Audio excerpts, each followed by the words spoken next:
Tens of thousands of years ago, primitive people brought fire into caves. This was the first technology. Our ancestors began to heat up their dwellings with fire and cook meat on coals. Many of them didn't live to the age of 20 and died from lung cancer. The air in the caves was filled with unbearable smog. What has changed since then? Mankind has improved technologically, and the number of fires has increased considerably.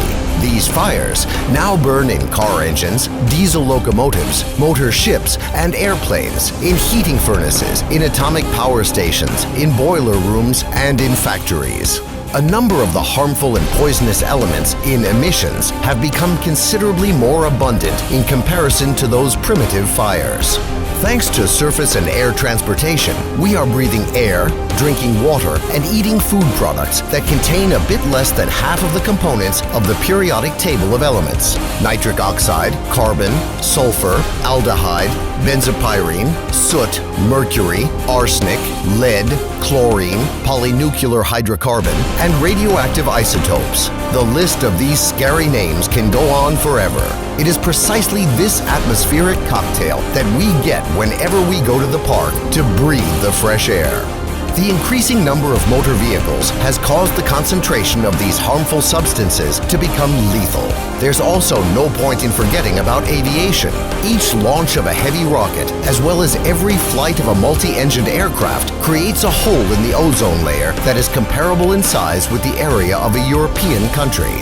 By the end of the century, transportation will have the capability of killing more than 150 million people in accidents and disasters and causing over 1.5 billion people to become invalids and cripples. How to avoid making this monstrous sacrifice? How to keep our planet green and not ash gray? Ride horses? Walk? Hey, Marty McFly, could you lend us, the planet's current inhabitants, 7 billion hoverboards from your past future?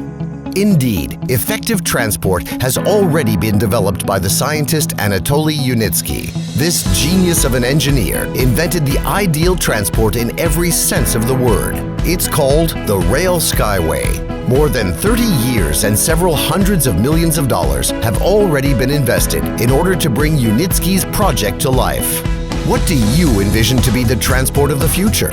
Just imagine a lightweight train or a sports car with steel wheels, which is situated on open-work elevated rails. Inside the rails, tensioned wires are stretched with the strength of hundreds of tons.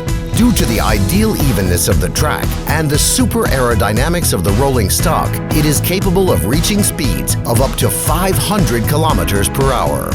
The cost of the trip to you will be 7 times cheaper than that of a conventional train. The level of safety will be 2,000 times higher than traveling by automobile, and a trip will require 10 times less electrical energy or fuel. And that's not the whole story. The tensioned wire rails are mounted onto lightweight but exceptionally durable supports that make it possible to save the layer of fertile soil, which is currently located under highways and railways, from destruction, an area 4 times greater in size than the total territory of Great Britain. This soil will remain alive, it will breathe, and the green plants growing on it will produce sufficient oxygen for billions of people to breathe.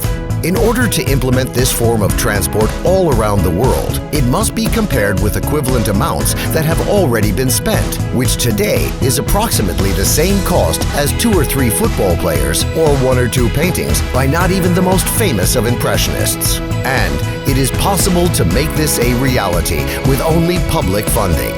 This is precisely the type of transport that is needed by you and me, and only we can cause this project to become a reality. Become a co-investor of the public transport future. Invest in the future of your planet. Find out more at www.rsw-systems.com.